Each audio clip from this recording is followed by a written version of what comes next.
Пророчество сбывается. Отец скоро проведет великое очищение. Сегодня мы разберем это пророчество и его последствия. В 22 серии «Сердце Вселенной» сумасшедший Ворон рассказал нам историю зарождения церкви, а именно о том, как отец даровал всем существам скинт, а также о том, как все могли использовать путеводный без помощи искры. Но с появлением церкви и зараженного Скинта стали происходить странности. Солнце исчезло, Скинт утратил свою силу, а еще начали появляться зараженные монстры. Уже в нашем времени Мракогрыштарклар сказал, что вместе с очищением вернется и сам отец. А в последнее время отовсюду начали пропадать зараженные. Является ли это частью пророчества? И что придет вместе с очищением? Давайте разбираться.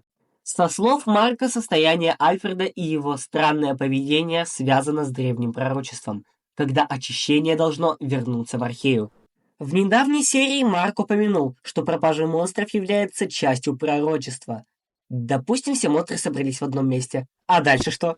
А дальше, мне кажется, вернется отец.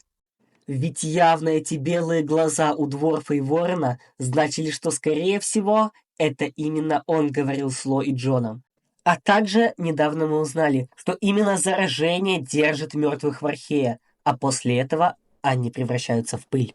И если заражению придет конец, то все мертвые исчезнут. И мир, скорее всего, очень сильно опустеет.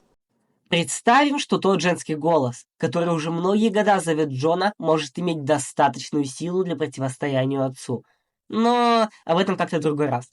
Возвращение отца уже очень скоро, а сезон только начинается. Вам не кажется, что эта война является лишь началом чего-то более масштабного? Первая атака будет на Эшхолд, город дварфов.